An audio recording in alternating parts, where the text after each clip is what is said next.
아멘. 할렐루야. 아멘. 오늘은 오바댜 하나님을 지극히 경외하는 자라는 제목으로 하나님 말씀 함께 나누도록 하겠습니다.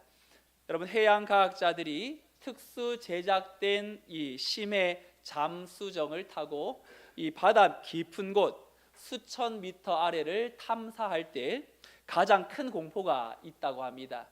바로 이 수압이죠. 이 물의 무게가 위에 물이 계속 이제 눌려가지고 이 무시무시한 깊이로 내려가면 이 강철과 특수한 합금으로 이 두껍게 무장되어진 이러한 잠수함조차도 여러분 엄청난 외부 압력이 이렇게 강력하게 이게 누르다 보니까 거기에 이제 균열이 생기다 보면 그 균열의 틈이 이제 집중되면서 이 순식간에 이 수압으로 인하여 찌그러지고 파괴된다고 합니다. 실제로 2년 전에 이 미국의 샌프란시스코라는 곳에 잠수정 타이탄이 이 심해의 엄청난 수압을 이기지 못하고 이 큰 폭발음과 함께 잠수정이 이 산산조각 났고 그 안에 5명도 이제 생사를 알 수 없는 상황이 되었죠. 근데 여러분, 참으로 신비하고 놀라운 것은 인간이 만든 강철 구조물은요, 채 1분도 견디지 못하고 박살이 나는 그 참혹한 심해 바다에 이 아무런 방패막이도 없고 또 살과 뼈가 연약하기 그지없는 아주 조그만한 심해어들, 그 고기들은 유유히 꼬리를 치며 활기차게 수영하며 살아간다는 거지요. 이 무거운 강철은 찌그러지는데 이 연약한 물고기는 어떻게 그 강력한 수압을 이기고 멀쩡할 수 있을까? 해양 생물학자들이 이제 비밀을 밝혀내기를 겉의 단단함이 아니라 이 몸 안의 구조에 있다고 해요. 여러분, 심해어는 이 몸에는 수압에 눌려서 터질 만한 공간이 하나도 없다고 합니다.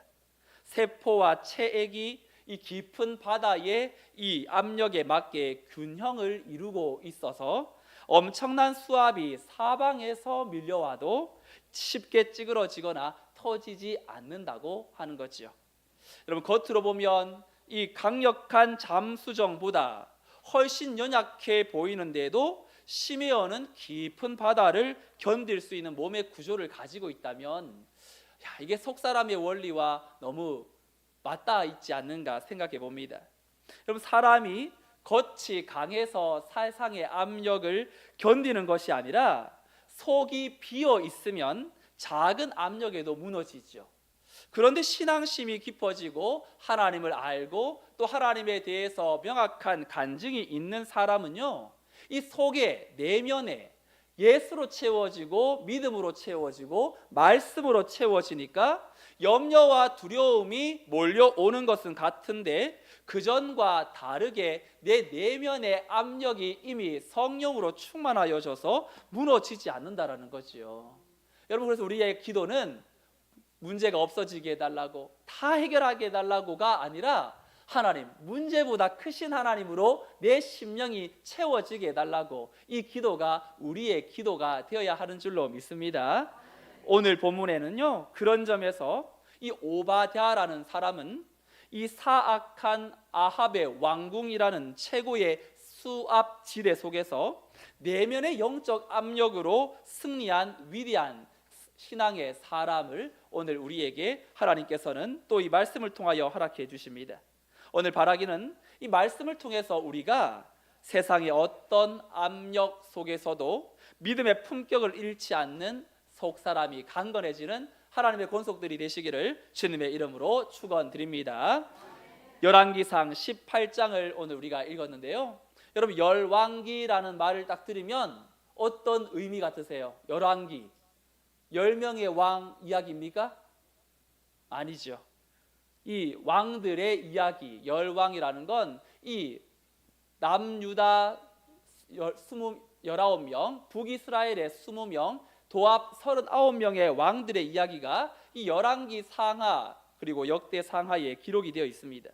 근데 열왕기가 단순히 왕들의 정치적인 이야기를 기록해 놓은 책이 아니고요, 이 왕들의 평가가 성경에 달려 있어요. 그래서 이 열왕기를 보면서 이 왕은 하나님 앞에서 어떤 왕이었구나, 야, 이런 왕이 이 나라를 다스리고 있었으니 이 나라가 이렇구나, 이런 걸 우리가 많이 보게 되거든요. 근데 성경에는 왕들을 평가하는 기준이 있는데요, 그가 경제적으로 부강했는지, 외교적으로 또 성공했는지, 군사적으로 얼마나 강했는지가 평가의 기준이 아니라, 열왕기의 기준은 언제나 그가 여호와 보시기에 정직하게 행하였느냐 아니면 악을 행하였느냐, 여기에 있어요.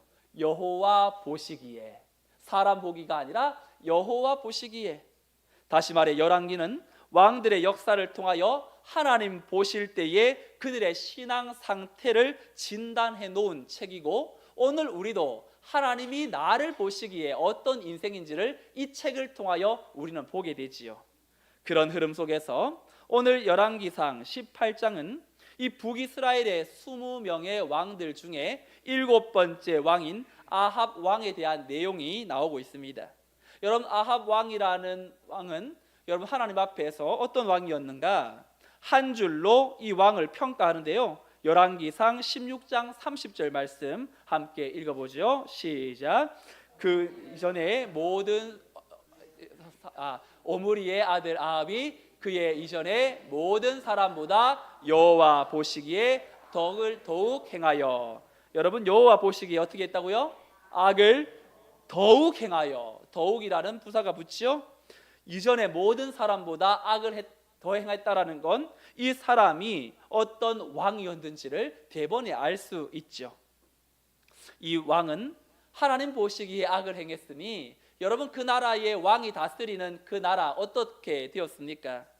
참 칠흑 같은 암흑기를 보냈겠죠. 아방은 또 아내가 이 이세벨이라는 여자, 이 레바논 남부 해안에 해당되는 시돈 왕가 출신의 공주인데요, 이 이세벨은 극렬한 우상 숭배자 바알을 섬겼던 사람이었습니다. 그리고 이 아방이 이세벨과 정략 결혼해서 그 여인을 데리고 올 때 이 이세벨은 이 바알 우상을 가지고 들어와서 이스라엘 공동체의 하나님을 믿는 신앙의 정체성을 완전히 무너뜨려 버렸던 그런 여자였어요. 그러니까 이스라엘 국가도 하나님 보실 때에 바알 종교로 이제 막 넘어가고 있는 그런 상황에 놓여 있었던 거지요. 여호와의 제단을 허물고 하나님의 말씀을 대언하는 선지자들을 무참히 죽이면서 신앙의 흔적을 아예 지워버리려고 하는 광기 어린 영적 숙청을 단행하고 있던 이때에 누가 살았냐면 바로 오늘 우리가 읽은 오바댜라는 사람이 살았던 겁니다. 그러니 이 오바댜는 신앙생활하기 좋은 시대에 산 것이 아니지요. 그 북한 지하교회 성도들처럼 어쩌면 탈로가 나면 금방 죽음을 각오하는 그 어려운 상황에서 하나님을 경외했던 사람이었습니다. 하나님께서 이 아합의 이 배교로 인하여 하나님을 떠난 이스라엘 백성들을 향하여 하나님은 엘리야 선지자를 보내어서 이제 3년 6개월 동안 그 땅에 하늘 문을 닫으시고 극심한 가뭄과 기근의 심판을 내리겠다고 선언합니다. 그리고 말 그대로 이 엘리야가 아합 왕을 만난 이후부터 그 나라는요, 온 땅에 강물이 마르고 또 대지가 갈라지고 들판의 풀과 가축들이 죽어 나갑니다. 그러면서 오늘 본문이 시작이 되는데 1절 말씀 다시 한번 읽어볼까요? 1절 말씀 시작. 많은 날이 지나고 제3년에 여호와의 말씀이 엘리야에게 임하여 이르시되 너는 가서 아합에게 보이라. 내가 비를 지면에 내리리라. 많은 날이 지나고 3년이 지났다라는 말이에요. 이스라엘 땅에는 오랫동안 비가 내리지 않았습니다. 여러분, 비가 내리지 않은 이유가 자연 재해가 아니라 하나님을 떠난 아합과 이세벨을 향한 하나님의 심판의 결과였어요. 이 바알이라는 신은요, 비를 내리고 그리고 그 풍요를 보장해주고 농사를 잘 되게 해주는 신이었거든요. 그러니 하나님은 바알의 신에게 간구하며 그들의 마음이 빼앗겼던 그 백성들에게 또 아합 왕에게 하나님의 심판을 통하여 너희가 비를 주는 신이 바알이라고 믿는다면, 그렇다면 바알에게 한번 비를 내려보도록 한번 해보라고. 하나님은 그 땅에 바알이 결코 비를 내리지 못한다라는 것을 보여준 것이지요. 그런데 여러분, 심각한 건 가뭄보다 영적 가뭄이었어요. 여러분, 땅에 물이 없는 것도 고통이지만 나라에 하나님의 말씀을 전하는 그 하나님의 지도자들이 없는 것이 고통이고, 하늘의 비가 끊긴 것이 재앙이지만 백성의 마음에 하나님을 경외하는 마음이 끊긴 것은 더 큰 재앙이었습니다. 이때 왕궁의 아합 왕은 무엇을 하고 있었는가? 오늘 본문 5절을 보면 아합이 오바댜에게 이렇게 말합니다. 함께 읽어보죠. 시작. 우리가 땅의 모든 물 근원과 모든 데로 가자. 혹시 꼴을 얻으리라. 그리하면 말과 노새를 살리리니 짐승을 다 잃지 않게 되리라. 여러분, 아합의 관심은 무엇입니까? 회개가 아니에요. 하나님께로 돌아오는 것이 아닙니다. 말과 노새를 살리자는 거예요. 여러분, 고대 사회에서 말과 노새는 어떤 의미를 가지고 있나요? 군사력, 왕권의 핵심, 이 보물, 자산이지요. 전쟁할 때 왕권의 상징이 이 말이고, 이 노새는 왕족과 이 귀족들이 타는 고급 운송 수단이었습니다. 그러니까 말과 노새를 살리자라는 이 말은 왕궁과 군대의 기능이라도 유지해야 한다라는 그런 아합의 마음을 보여주는 거지요. 엘리야를 통하여 이 가뭄이 3년 넘게 이렇게 이 땅에 임한다면, 여러분, 보통 같으면 하나님이 우리를 벌하시는구나, 우리의 연약함을 돌아보고 하나님께로 나아가는 것이 정상일 텐데, 바알 숭배에 찌든 이 아합은 회개하거나 하나님께 돌이키려고 하지 않습니다. 도리어 왕과 노새를, 이 왕궁의 말과 노새를 살릴 꼴을 찾는 데 급급한 모습을 보여주지요. 이것이 아합의 비극이라는 거예요. 가뭄을 보면서도 죄를 보지 못하고, 고통을 겪으면서도 하나님을 찾지 않고, 문제의 현상은 보는데 문제의 근원은 보지 못하고 있는 거지요. 사랑하는 성도 여러분, 이것이 경외, 하나님을 경외하는 마음이 사라진 사람들의 모습이에요.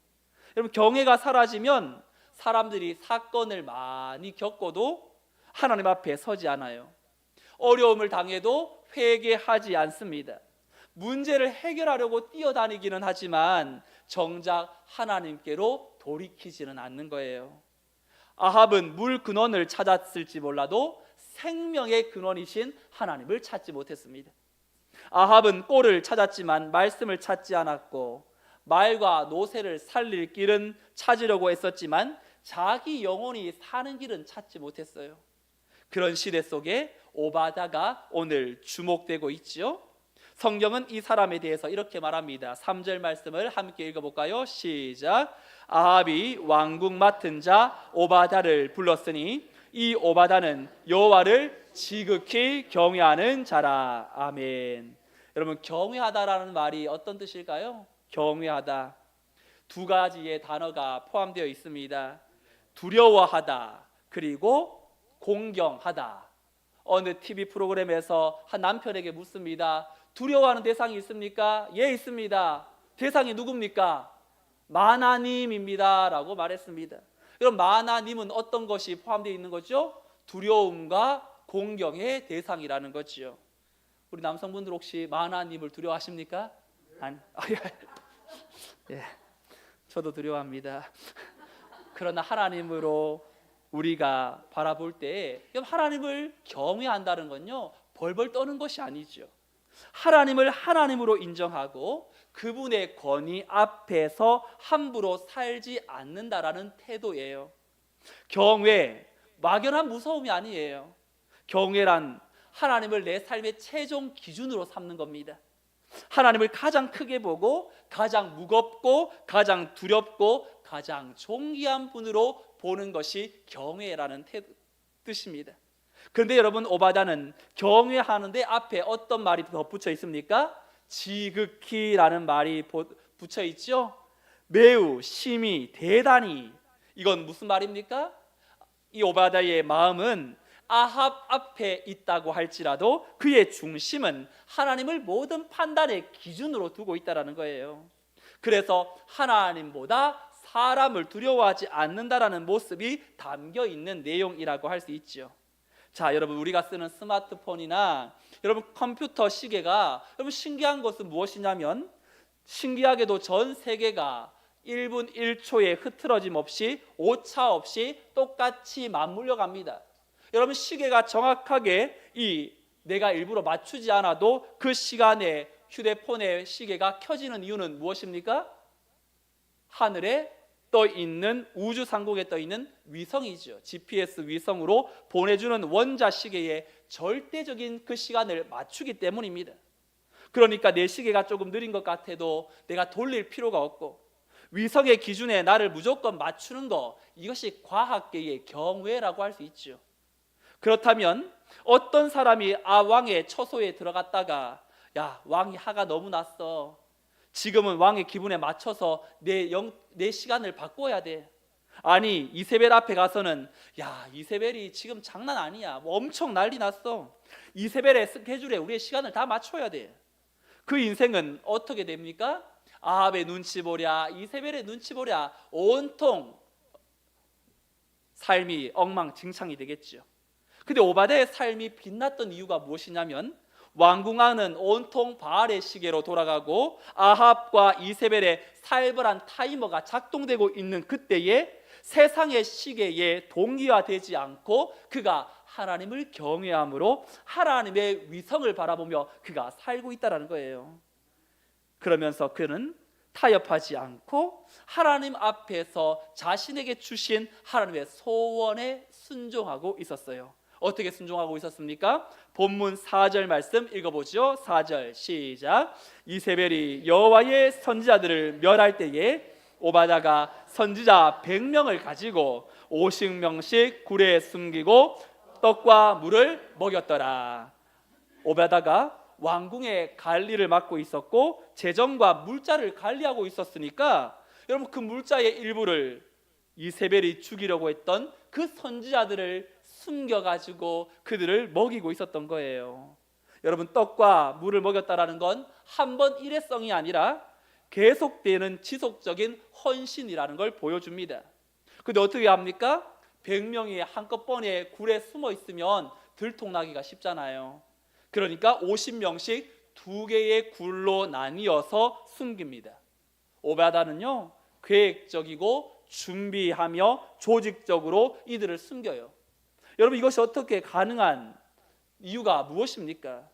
어떻게 이러한 아합과 이세벨의 그 공포스러운 정치 속에서 하나님의 사람들을 살려줄 수 있을까요?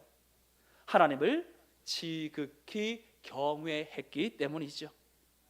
오바댜의 사명은요, 왕국에서 내 자리 하나 더 보존받는 것이 아니었어요. 하나님께서 맡기신 사람들을 살리는 것이었습니다.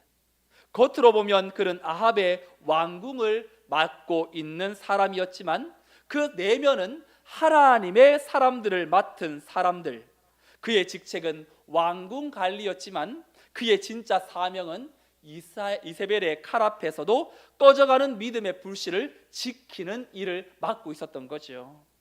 사랑하는 성도 여러분, 경외는 감정이 아니고 삶의 방향이지요. 경외는 우리 하나님을 내 인생의 최종 권위로 인정하는 자세입니다. 그래서 그 경외가 명확하면 사람의 평가에 우리가 흔들리지 않게 되고, 세상에 손해보는 것보다 하나님 앞에서 내가 불순종하는 것을 더 두려워하고, 사람에게 인정받지 못하는 것보다 하나님 앞에 부끄럽게 서는 것을 더 두려워하는 마음, 그 마음이 속사람을 강하게 만드는 것이죠. 오바댜는요, 영웅이 되려고 하지 않았어요. 그저 하나님을 경외하기 때문에 하나님이 기뻐하시는 일을 한 것뿐입니다. 간혹 신앙생활을 할 때에 우리에게도 안전한 영역 안에서만 우리의 신앙생활을 가두려고 할 때가 있습니다. 손해보지 않는 선에서 믿으려고 하고, 위협받지 않는 선에서 헌신하고 순종하려고 하고, 내 삶에 불편이 오지 않는 선에서 그저 나가려고 하는 모습들이 있다면, 이 경외가 아니라 그저 내 원하는 대로 신앙생활하는 거지요. 하지만 지극히 위험한 시대 속에서도 하나님 뜻에 순종함으로 그 뜻을 이루다가 내 몸에 어떤 어려움이 있다 할지라도 그것이 하나님이 기뻐하신다면 그 길로 걸어가는 사람, 하나님을 경외하는 사람인 것입니다. 그렇게 숨막히는 이중 생활을 이어오던 이 오바다에게 인생 전체를 뒤흔드는 거대한 시험을 마주하게 되는데, 오늘 아합 왕의 특명을 받아서 전국의 물 근원을 찾아 떠나는 중에 이 오바다가요, 그토록 사모하고 그리고 존경해 마지 않던 영적 대선지자 엘리야를 정면으로 마주합니다. 이때 엘리야가 청천벽력 같은 명령을 이 오바다에게 하달하는데, 우리 8절 말씀을 함께 읽어볼까요? 시작. 그가 그에게 대답하되 그러하다. 가서 내 주에게 말하기를 엘리야가 여기 있다 하라. 여러분, 이 명령을 듣는 순간 오바다의 내면이 걷잡을 수 없는 공포와 절망의 소용돌이에 휩쓸리게 됩니다.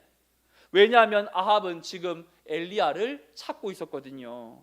아합 왕은 3년 동안 지금 이 땅에 비가 오지 않은 원인을 엘리야에게로 돌리고 있습니다.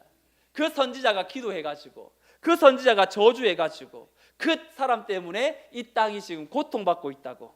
그러면서 엘리야를 없애려고 찾으려고 얼마나 노력했는지 10절 말씀에 보니까요, 이렇게 되어 있지요. 당신의 하나님 여호와께서 살아계심을 두고 맹세하노니 내 주께서 사람을 보내어 당신을 찾지 아니한 족속이나 나라가 없었는데 그들이 말하기를 엘리야가 없다 하면 그 나라와 그 족속으로 당신을 보지 못하였다라는 맹세를 하게 하였거늘.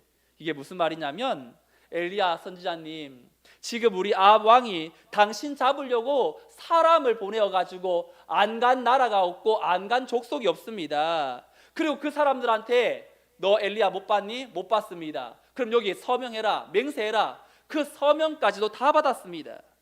그러니까 아합 왕은 이 엘리야를 국가적 수배자로 내걸은 거예요. 그러다가 오바다가 지금 엘리야를 만나가지고 이 엘리야가 너 가가지고 아합 왕에게 내가 여기 있다 이렇게 말하라고 그렇게 지금 명령한 겁니다.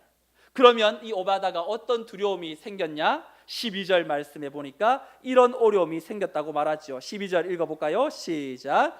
내가 당신을 떠나간 후에 여호와의 영이 내가 알지 못하는 곳으로 당신을 이끌어 가시리니 내가 가서 아합에게 말하였다가 그가 당신을 찾지 못하면 내가 죽임을 당하리이다. 당신의 종은 어려서부터 여호와를 경외하는 자라. 아멘.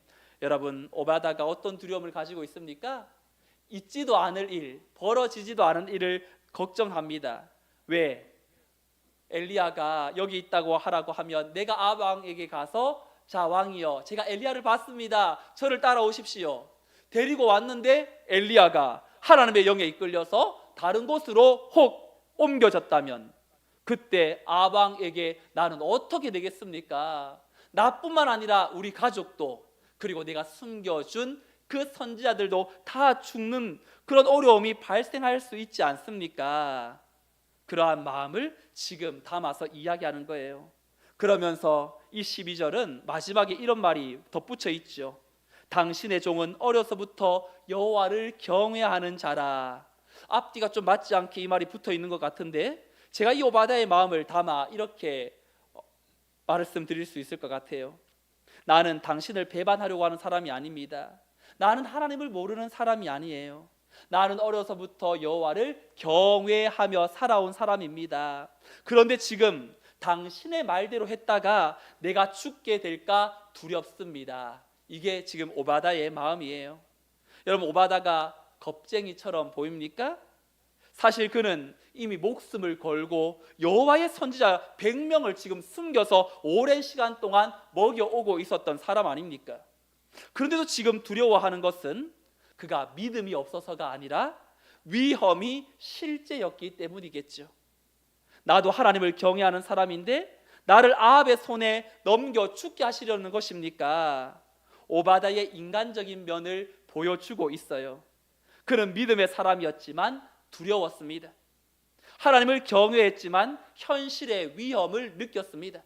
우리 주님도 겟세마네 동산에서 기도할 때에 이 잔을 옮겨달라고 인간적으로 기도하지 않습니까?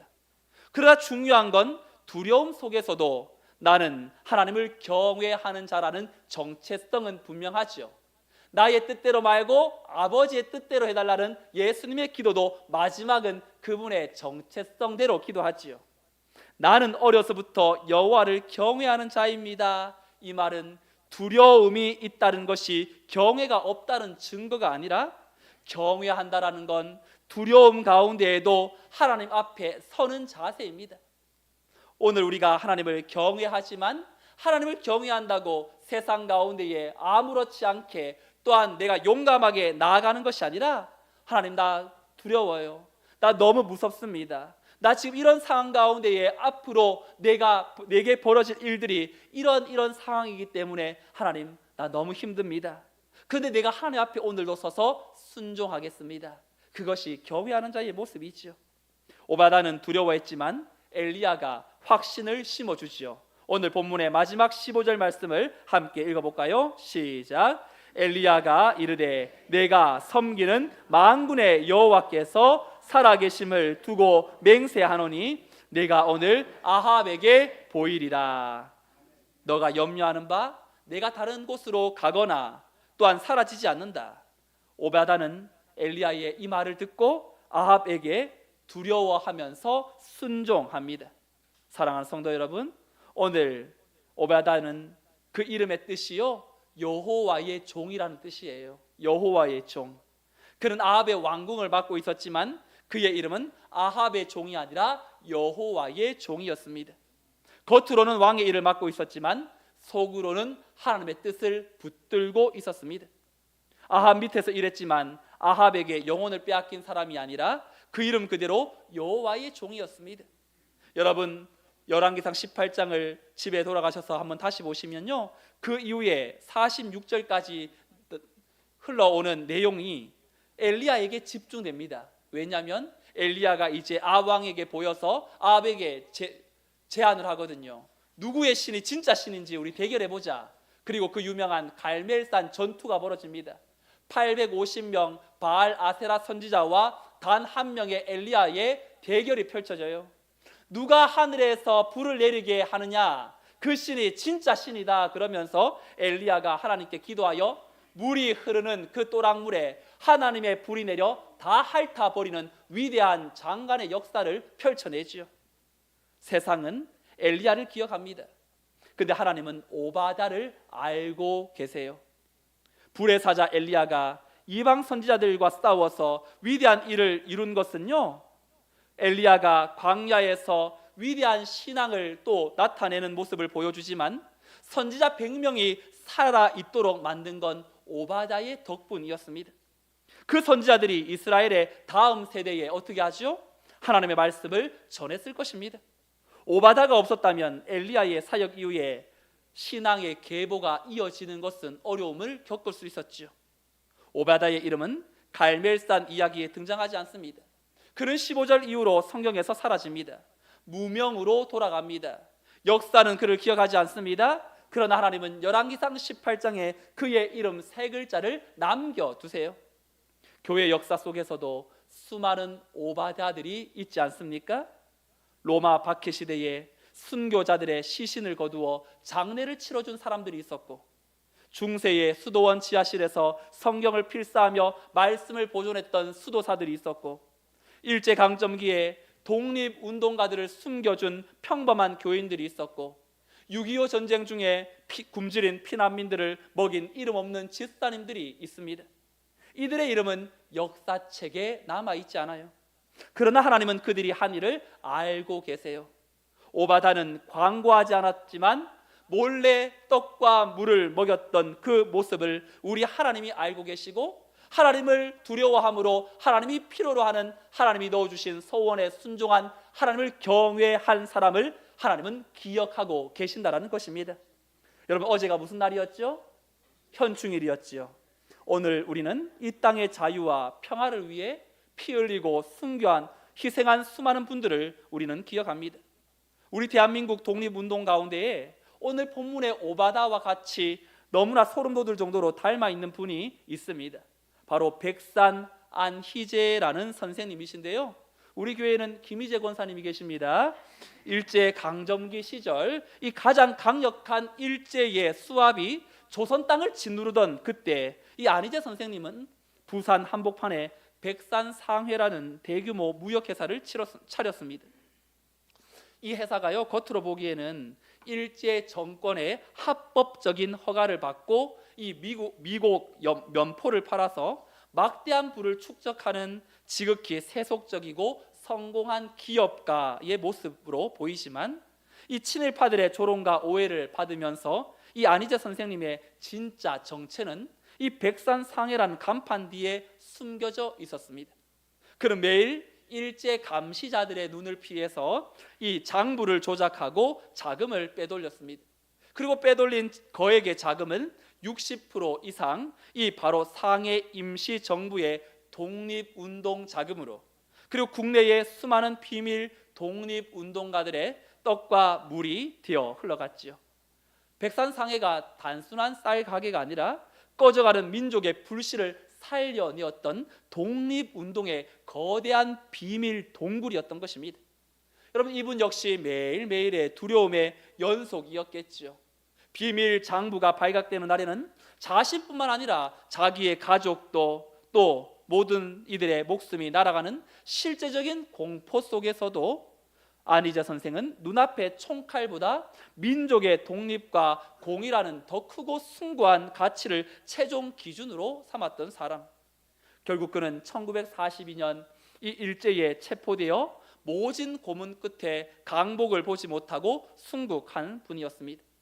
역사는 상해에서 대대적으로 활동한 정치가들을 기억하지만 그 정치가들이 움직일 수 있도록 목숨 걸고 어머니의 탯줄처럼 되어준 그 인물은 바로 왕궁의 오바다와 같았던 안희재 선생이었습니다. 여러분, 오바다의 삶은 그 이름대로 여호와를 지극히 경외하는 자, 하나님도 그를 여호와를 경외하는 자라고 성경에 선언해 주셨어요. 동일하게 하나님께서 우리 각 사람을 소개한다면 우리 하나님은 우리를 어떤 말로 불러주실까요? 여러분들은 어떤 말로 하나님이 불러주시기를 원하십니까? 이 사람은 세상에서 제일 아름다웠더라. 이 사람은 재산이 제일 많았더라. 이 사람은 남부러울 것이 없는 사람이었더라. 아니면 이 사람은 실로 9988 인생이었더라. 9988 인생 아십니까? 99세까지 팔팔하게 살았다. 여러분, 이런 소개를 받고 싶습니까? 저는 우리 모든 성문교회 성도들이 단 하나의 소개를 받았으면 좋겠어요. 성문교회 성도는 여호와를 지극히 경외하는 자였더라. 줄여서 여경자. 여러분, 여경자, 여호와를 경외하는 자. 자, 옆에 있는 분들에게 한번 인사하겠습니다. 당신은 여경자입니다. 시작. 당신은 여경자입니다. 오늘 말씀 아무것도 기억하지 않아도 나는 여경자다. 여러분, 우리의 이름을 여호와를 지극히 경외하는 자, 여경자로 산다라는 건 우리의 인생의 가장 아름다운 묘미병이 되지 않겠습니까? 오바다처럼 지금 이 자리에서 두려움 속에서도 아무도 알아주지 않아도 오늘 그 자리를 원망하며 도망가는 사람이 아니라 그 자리는 하나님이 나를 보내신 사명의 자리임을 선포하고 오늘 내게 맡기신 사람에게 작은 떡과 또한 물을 나눌 수 있는 생명을 살리는 순종이 회복되어 세상의 평가나 사람의 눈치라는 두려움 속에서도 여전히 여호와를 경외하는 오늘의 오바다로 살아가는 믿음의 권속들이 되시기를 주님의 이름으로 축원드립니다. 아멘. 다 같이 자리에서 일어나셔서 함께 이 찬양을 고백하겠습니다. 내게 허락하신 시련을 통해 여러분들의 삶의 자리를 한번 생각해 보세요. 그리고 우리의 삶에 그 어려운 시련을 통하여서도 믿음 더욱 강하게 자라나게 하시고 하나님을 경외하게 하시는 하나님을 이 시간 함께 찬양하겠습니다.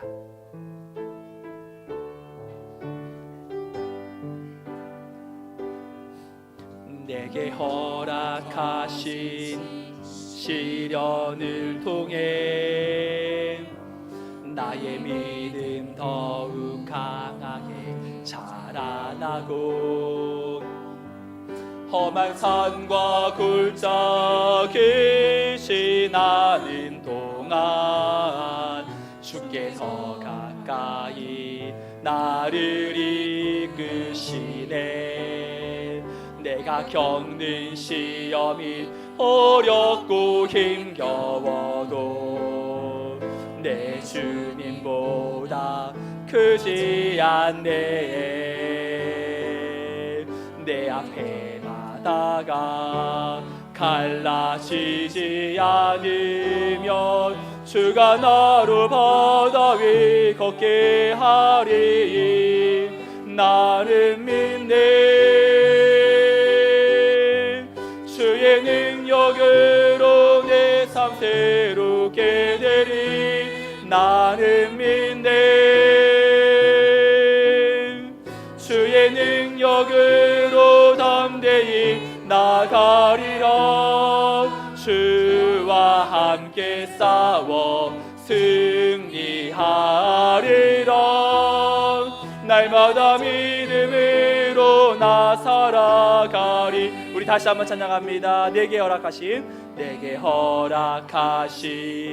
시련을 통해 나의 믿음 더욱 강하게 자라나고 험한 산과 골짜기 지나는 동안 주께 더 가까이 나를 이끄시네. 내가 겪는 시험이 어렵고 힘겨워도 내 주님보다 크지 않네. 내 앞에 바다가 갈라지지 않으면 주가 나로 바다 위 걷게 하리. 나는 믿네. 주의 능력으로 내 삶 새롭게 되리. 나는 믿네. 주의 능력으로 담대히 나가리라. 주와 함께 싸워 승리하리라. 날마다 믿음으로 나 살아가. 나는 믿네. 나는 믿네. 주의 능력으로 내 삶 새롭게 되리. 나는 믿네. 주의 능력으로 담대히 나가리라. 주와 함께 싸워 승리하리라. 날마다 믿음으로 나 살아가리. 우리 시간 함께 기도하며 나아가겠습니다. 하나님을 지극히 경외하는 자, 세상의 압력이 또 우리를 누를 때에 자꾸만 영향받는 것은 세상의 문제가 하나님보다 더 크기 때문이겠지요. 우리 이 시간 같이 기도합시다. 하나님, 어떤 사방에 우겨쌈을 당하여도 내가 우겨쌈을 당하지 않는 것은 보배이신 예수 그리스도가 내 안에 충만하기 때문입니다. 하나님, 내가 자꾸만 넘어지고 무너집니다. 내가 처한 거칠고 모순 가득한 우리의 가정과 일터와 우리의 삶의 자리가 원망의 자리가 아니라 이곳에서 하나님이 정밀하게 나를 파송하신 선교지이라는 사실을 기억하고 사명의 자리라는 것을 깨닫고 하나님을 바라보며 믿음으로 버텨내게 하여 주시고, 정말로 화려한 영웅주의를 버리고 내 곁에서 영적으로 메말라가고 지쳐가고 있는 낙심한 이웃들을 은밀하게 격려의 말 한마디로 사랑의 떡과 물을 나누는 신실한 일상의 청지기들이 되게 하여 주시고, 사람들의 평가나 세상의 눈치라는 두려움에 찌그러지지 않고 날마다 말씀과 기도로 내면을 가득 채우는 오직 하나님 한 분만을 지극히 경외하는 자, 여호와를 경외하는 자로 이 한 주간도 품격 있게 믿음으로 승리하는 하나님의 자녀들이 되게 하여 주옵소서. 통성으로 함께 기도하겠습니다.